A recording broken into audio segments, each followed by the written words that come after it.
Sejam bem-vindos ao Espaço Opinião. Hoje falamos do Bloco de Esquerda e da taxa Rubbles.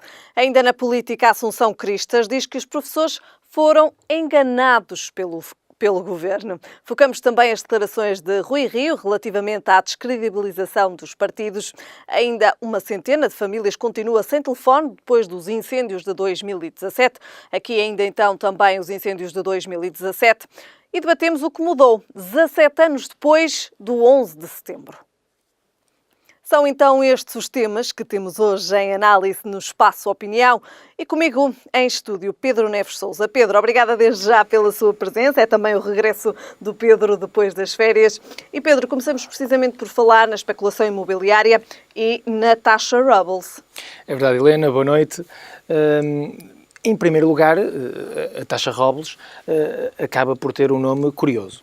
Isto advém de uma polémica que existiu com o vereador, o ex-vereador bloquista na Câmara de Lisboa, relacionada exatamente com uma atividade privada que contrariava tudo aquilo que eram os princípios e as políticas que eram defendidas pelo Bloco e por ele próprio, enquanto candidato, enquanto deputado municipal primeiro, depois como candidato à Câmara de Lisboa e, de seguida, como vereador com competências efetivas e com pelouros efetivos na autarquia lisboeta.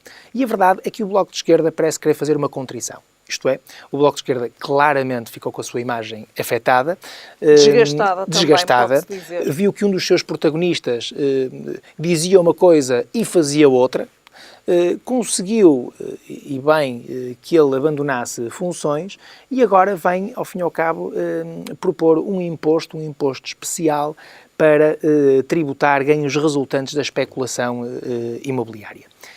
E isto abriu aqui uma caixa de Pandora ao nível político e até ao nível jurídico. Isto é, ao nível político, em primeiro lugar, isto parece-me que é uma medida populista por parte do Bloco de Esquerda, porque isto consubstancia, se nós pensarmos bem, uma perseguição àqueles, digamos, que têm olho para o negócio. Isto é, o país é feito de empreendedorismo, é feito de crescimento, é feito de riqueza. Se nós pensarmos bem e pararmos para pensar e vamos falar de uma forma muito linear, quanto mais riqueza for criada, quanto mais empreendedor for um país, mais postos de trabalho existem, mais rendimentos existem para as pessoas. Depois a forma como nós vamos dividir e o modelo de sociedade que queremos é outra discussão. Mas a verdade é que sem este empreendedorismo, sem estes negócios, as coisas não resultam. Por outro lado, o que nós percebemos também em Portugal é que esta especulação imobiliária é muito originada por capital estrangeiro. Isto é, há no nosso sistema fiscal um conjunto de benefícios que fazem com que os franceses, que esses estrangeiros venham viver para Portugal, adquiram cá a sua habitação, quer através de medidas fiscais favoráveis, quer com os vistos gold, para habitações até mais caras, e vimos que os chineses houve uma altura que entraram também pelo país dentro, e os portugueses perceberam bem que, nomeadamente nos centros urbanos, podiam fazer render os seus imóveis, quer por via da venda, quer por via do arrendamento, quer por via dos alojamentos locais, Mas no caso do turismo. Mas faz sentido haver esta taxa e também ser apelidada de Rubbles? Não faz sentido haver esta taxa por uma razão, porque o próprio sistema fiscal já contempla uma tributação até de 50% em sede IRS para tudo que são mais-valias. Isto é, se um português tiver uma casa que seja a sua habitação própria e permanente e a comprar por um determinado valor e a vender por um preço superior e comprar uma casa também para a habitação própria e permanente pelo valor da venda, não paga impostos. Agora, se tiver uma casa, vender essa casa e ganhar, digamos, 50, 100, 150 mil euros e não investir noutra casa, ou então isto representar uma segunda habitação ou uma terceira habitação, aí já é tributado em sede de IRS. E é bem tributado. O que querem criar aqui, digamos, é um imposto suplementar, é um imposto especial. Daí eu achar que, para além de haver algumas dúvidas jurídicas, e há especialistas de direito fiscal que também já se pronunciaram acerca desta matéria, não vale a pena entrarmos em grandes meandros, mas a Catarina Martins faz uma comparação às mais-valias que são tributadas para as ações, que nada tem a ver com mais-valias que advêm de uma venda de um imóvel. E depois falamos também de especulação imobiliária. Porquê? Porque estamos a falar de bons negócios. Isto é, se a Helena comprar uma casa por 100 mil euros ou tiver comprado uma casa por 100 mil euros, avaliada nas finanças por esse valor ou a rondar esse valor, e conseguir que alguém lhe pague 150 mil euros por essa casa, então o que o Estado diz é, mete-se no seu negócio privado e não quer apenas um impostozinho, quer metade do que a Helena ganha, o que me parece claramente exagerado.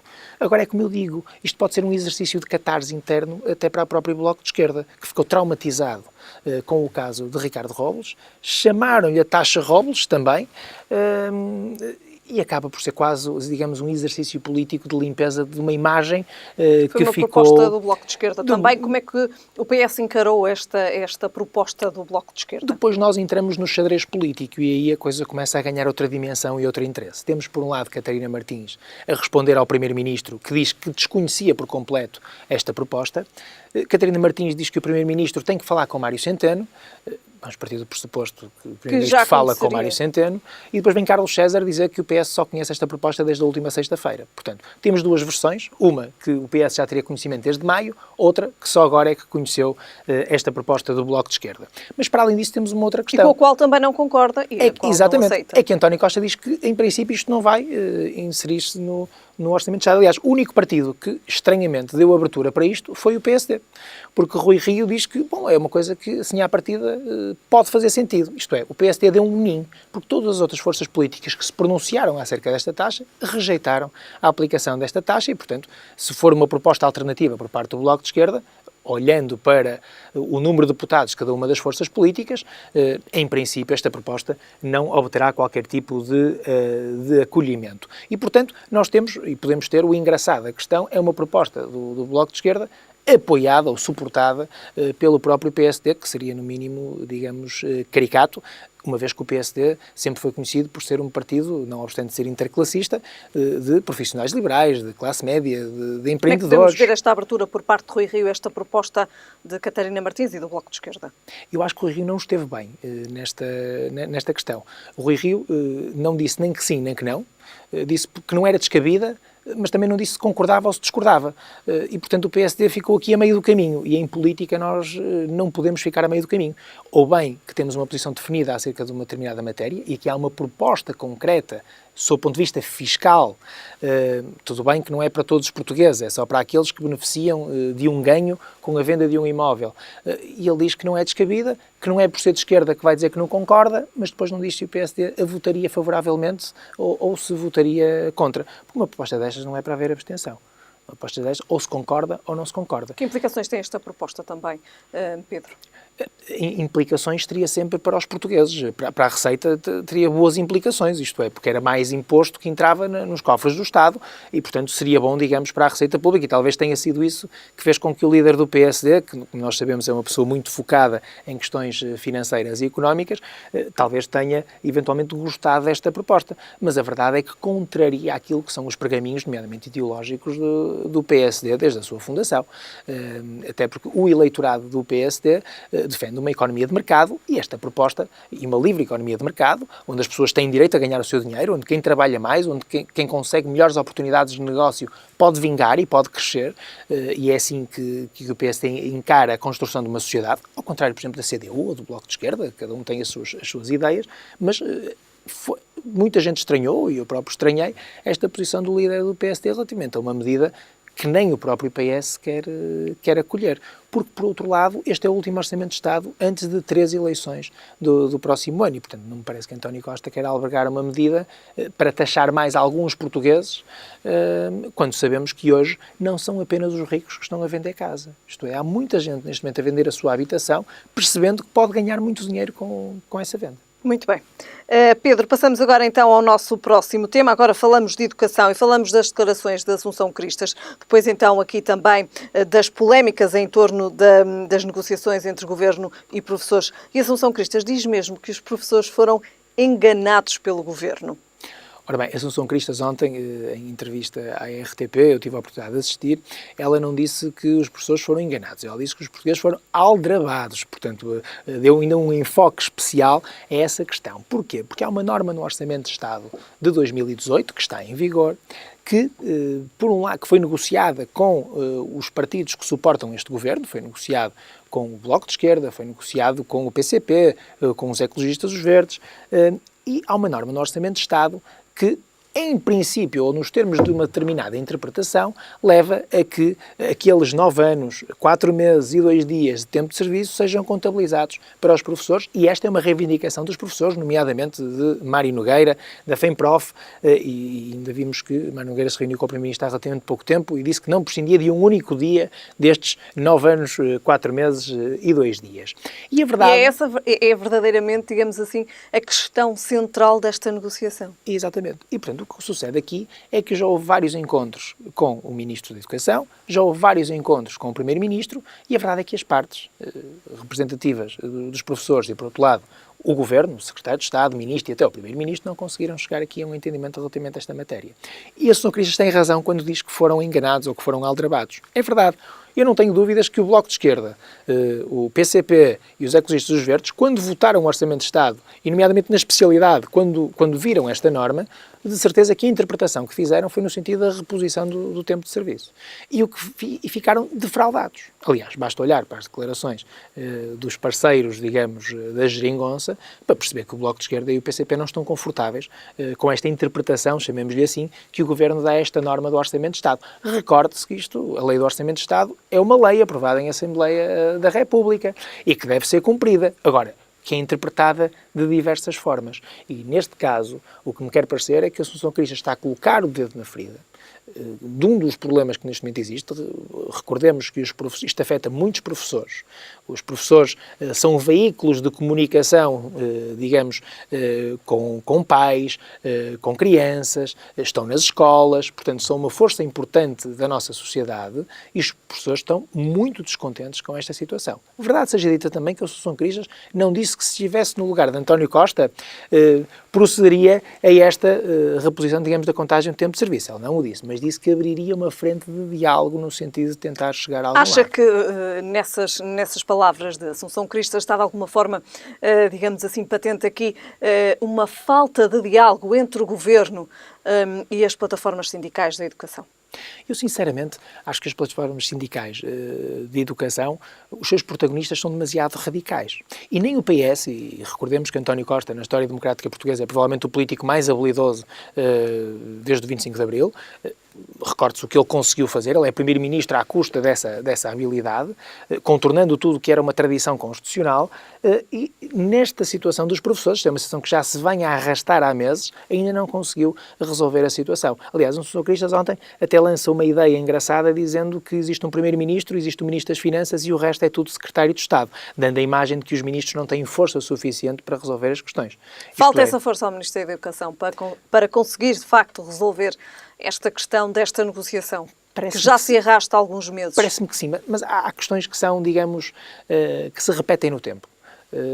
Há determinadas funções nos órgãos do Estado. Se nós olharmos para o Ministro da Defesa Nacional, é um mau exemplo, porque com tanques tem vindo a ter problemas, mas por regra é um Ministério que não cria grandes problemas, em que não há grandes polémicas.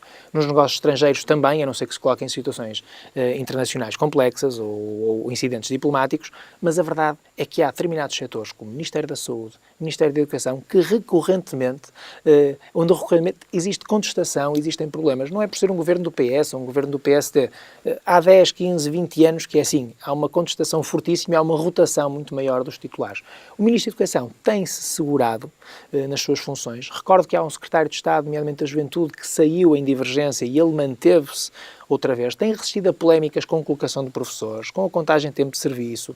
Parece-me ser alguém que tem, digamos, resistência psicológica e política para continuar e que conta com o apoio do Primeiro-Ministro. De facto, ontem, António Costa e Mário Nogueira da FENPROF encontraram-se em Paredes de Coura na inauguração de uma escola e, de facto, houve aqui também um frente a frente e ficou claro que não há, de facto, entendimento entre professores e governo. Ficou. O que veio à estampa é que falaram durante 15 minutos numa conversa informal e basicamente, Mário Nogueira, que é um sindicalista experiente, também já percebeu que depois de tocar a campainha do Ministro da Educação, foi tocar a campainha do Primeiro-Ministro e seguramente também do Presidente da República, apresentando o seu caderno de reivindicações relativamente a esta matéria.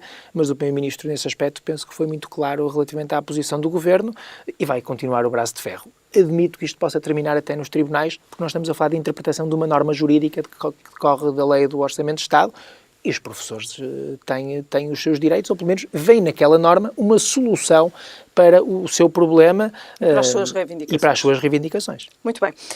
Pedro, passamos agora então para o nosso próximo tema. Analisamos as declarações de Rui Rio, que diz que os partidos estão descredibilizados.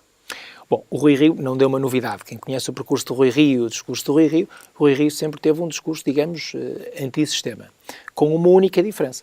É que neste momento ele está no sistema, entre aspas, não é? Ele é presidente de um partido, é presidente da Comissão Política Nacional, é líder de um partido com vocação de poder, que está na oposição, mas com vocação de poder, e continua com o mesmo discurso coerente que sempre teve, portanto, antissistema. Recordo da guerra que ele teve com o Futebol Clube do Porto, quando era presidente da Câmara do Porto, de outras guerras que teve enquanto autarca no Porto, e vai continuar com as suas guerras, algumas delas, se calhar, sem grande impacto, digamos, ao nível daquilo que irá ser o score eleitoral, mas o Rio tem sido, há uma coisa que nós podemos concordar ou discordar, mas o Rio tem sido fiel a ele próprio. Isto é, eu penso que ele não tem desiludido quem acreditou neste estilo e não tem surpreendido também quem o conhecia bem, porque o Rio tem prosseguido, digamos, com um discurso antissistema. Fazer um discurso antissistema quando estamos no sistema é algo complicado e pode parecer até perverso. Rui Rio o que fez foi, ontem, na apresentação do Conselho Estratégico Nacional, na Maia, no Distrito do Porto, o que fez foi apelar, primeiro, a uma militância mais ativa por parte do partido, percebendo que falta alguma chama ao partido. Recordo que o PSD, nas últimas autárquicas, teve o pior resultado de sempre, perdeu os grandes centros urbanos, não obstante ter ganho as legislativas, não é governo, portanto não é poder, há eleições pela frente, há sondagens que não são muito favoráveis. O Rio tem vindo a fazer um discurso... O PSD não recuperou com o Rui Rio nas sondagens? Eu julgo que não. Havia uma questão com Passos Coelho, que não obstante ter tido o melhor resultado nas legislativas, tinha um discurso que parecia não conseguir ultrapassar, digamos, um trauma de não ser primeiro-ministro, e o Rui Rio veio aqui com uma managem de ar fresco, digamos, mas que também não conseguiu ainda captar a atenção dos portugueses. E penso que ele tem feito um discurso muito virado para dentro. Se nós olharmos, por exemplo, a rentrée do PSD no Algarve, foi um ataque cerrado aos seus opositores internos e aos seus críticos, indicando até a porta de saída a todos aqueles que discordem estruturalmente das políticas do PSD, mas deixando esta parte das políticas do PSD um bocadinho para plano secundário, isto é, foi prometida uma reforma na justiça, uma reforma na saúde, propostas concretas, e hoje os portugueses não conhecem por parte do PSD o que é que o PSD pensa sobre um conjunto de matérias. Aliás, não obstante haver avanços e recuos, ainda não se sabe sequer qual é a posição do PSD relativamente ao Orçamento de Estado, porque o Rui Rio diz que tem que conhecer o documento, embora já se conheçam as linhas mestras. As grandes prioridades também. António Costa não vai alterar as prioridades todas dos últimos 3 anos e não existe, quanto a mim, uma estratégia. Isto é, eu penso que há uma estratégia de desgaste. O Rui Rio quer desgastar António Costa e o PS, quer desgastar o Governo, no sentido, porque essa é a estratégia dele, desgastar o PS, porque ele acha que não se ganham eleições, acha que se perdem eleições. Portanto, isto ao fim e ao cabo, repetindo as palavras do próprio. O Rui Rio tem uma grande oposição interna, Pedro Neves Sousa? Eu julgo que sim. Isso viu-se no resultado, isto é, o resultado interno. O Rui Rio tem 54%, Santana Lopes tem 46%, Santana Lopes albergava muitos daqueles que achavam que Rio não era um bom líder.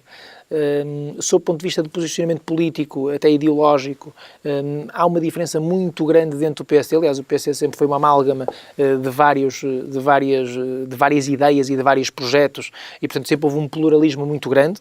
Isto sempre encaixou tudo porque houve um certo pragmatismo, se olharmos para os anos, por exemplo, do cavaquismo. Agora, Rui Rio aparece como um político fora da caixa. Isto é, nós nunca vimos um líder partidário a falar mal dos partidos. Nunca vimos um líder partidário a dizer aos opositores internos, então saiam do partido, como ele agora fez, façam como Santana Lopes e, portanto, a porta está ali.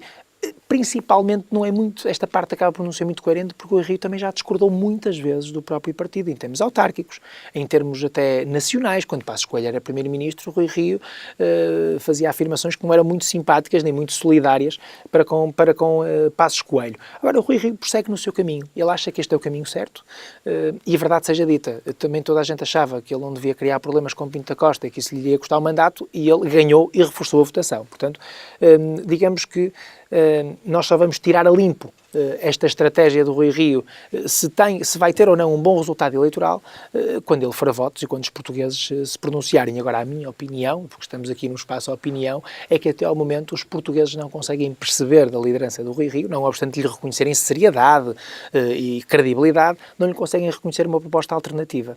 Nem conseguem achar que António Costa, não obstante os problemas na justiça, na saúde, que já muito aqui falamos, problemas numa série de áreas, não conseguem achar no PST, ainda, na minha opinião, uma alternativa credível.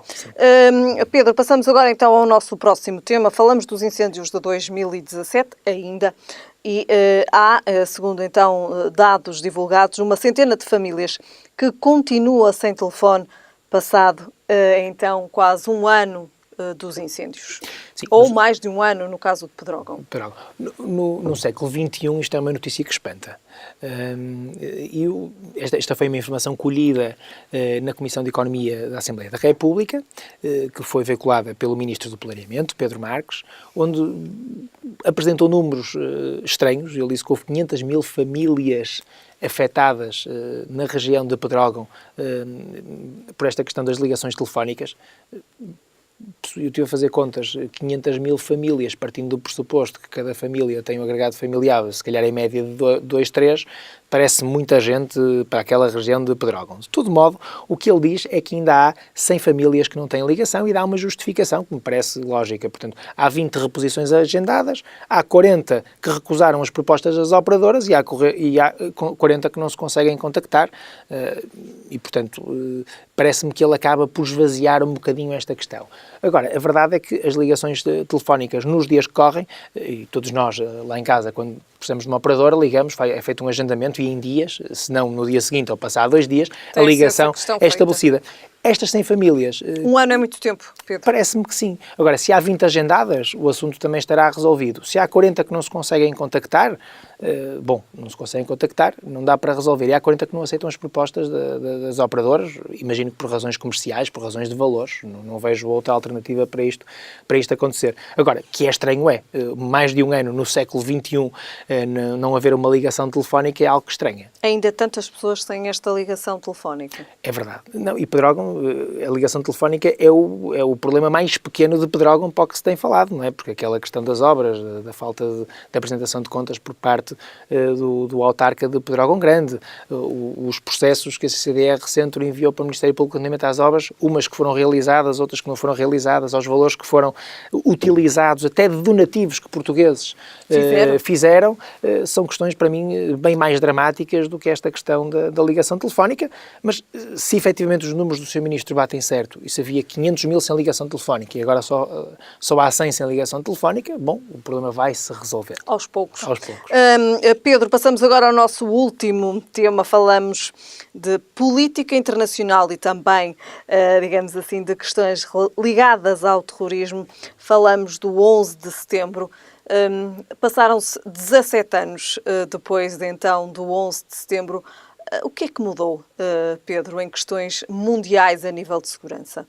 Eu penso que o 11 de setembro dá-nos uma imagem muito recente do conceito de terrorismo. Eu acho que nós pensamos em terrorismo nos dias que correm, nós pensamos no 11 de setembro, isto é, ocorreu em Nova Iorque, nas Torres Gêmeas, mas eu penso que nós aqui em Portugal, em todo o mundo, todos ficamos constrangidos com o sofrimento a que um conjunto de cidadãos, maioritariamente norte-americanos, foram sujeitos por atos radicais promovidos pela Al-Qaeda. Eu penso que a partir do 11 de setembro houve, primeiro, uma preocupação muito maior ao nível da segurança internacional e também algo que já não se via desde o fim, da Guerra Fria, chamemos-lhe assim, até à queda do Muro de Berlim, não havia muito o conceito de blocos. Antigamente havia os Estados Unidos de um lado, a União Soviética antiga do outro, e havia a Guerra Fria no pós-25 de Abril, no pós-Segunda Guerra Mundial, digo eu, e aqui o que se passa é o seguinte, há 2 blocos, quer dizer, há um bloco, digamos, ocidental e há um bloco islâmico. Isto é, há uma divisão claramente assente num radicalismo religioso que era coisa que já não se via há muito tempo na história mundial. E, portanto, a partir daqui o que existiu foi o seguinte, quer dizer, há um ataque aos Estados Unidos, mas recordo que a Europa Ocidental, também sentiu este ataque e sentiu que estava em perigo. E tanto sentiu que depois houve ataques em Madrid, em Londres, em Paris, e, portanto, os ataques terroristas continuaram e as cédulas terroristas continuaram. Há uma forma de lidar... Mesmo havendo esse reforço de segurança. Mesmo havendo este reforço de segurança, isto é, nós cidadãos acabamos por perceber que nos aeroportos somos muito mais controlados. Quem for aos Estados Unidos percebe que há em nível de segurança, há um controle. Então, nos primeiros tempos havia um controle, digamos, exageradíssimo, porque havia um receio muito grande. Agora, eu penso que a principal marca, Valvidos 17 anos, tem a ver com isto é, hoje em dia ainda existe este bloco entre o Ocidente e entre o Médio Oriente, ou a Al-Qaeda e as forças terroristas assentes num radicalismo religioso. E isto é uma marca que depois deixa sequelas. Nós ainda há uns tempos num país nórdico falávamos, por exemplo, da questão do véu islâmico e da utilização ou não do véu islâmico. E esta questão até cultural... E uma medida também levada a cabo por vários países europeus. Por vários, pela Holanda, etc. E é uma medida poderia ser respeitada do seu ponto de vista cultural, mas que, se não existisse o 11 de setembro, se calhar não era colocada nos dias de hoje Pedro, como estamos a terminar este comentário, estamos a terminar também este espaço opinião. De facto, a imagem das Torres Gêmeas a caírem depois então de serem atingidas por aviões são de facto uma marca e uma viragem também para o mundo? São, porque foi dos poucos ataques que foi visto em direto. Eu recordo-me, eu pessoalmente, e recordo-me exatamente onde estava nesse dia, recordo-me que vi o primeiro, isto é, vi a notícia do primeiro avião que tinha batido na torre, e falavam na altura os jornalistas que seria talvez um acidente, um avião que não se despistou. Não tinha a percepção de que era um ataque E quando o segundo avião embate na torre, toda a gente percebeu que não havia coincidências e, portanto, o que tinha sucedido era um ataque terrorista e era um sinal, porque depois ninguém fala disto, mas houve outros aviões, nomeadamente um que se despistou no Pentágono, outro que se despistou, que ia até para a Casa Branca, mas depois foi desviado. Portanto, houve um conjunto de ataques programados que foram radicais e acho que ninguém de bem pode concordar com isto. Só uma última nota. Eu acho que a partir de 2017 nós temos uma divisão muito perigosa para o mundo, que é o lado dos bons e o lado dos maus. E isto é mau. É mau para nós, como cidadãos do mundo, este conceito de um lado os bons e do lado os maus, radicalizando uma coisa e outra, tem, por regra, efeitos nefastos. Muito bem. Pedro, terminamos então o nosso programa hoje. Estes foram então os temas que estiveram em análise. Voltamos a ver-nos daqui a 2 semanas. Obrigada. Os temas hoje em análise, nós estamos de regresso amanhã.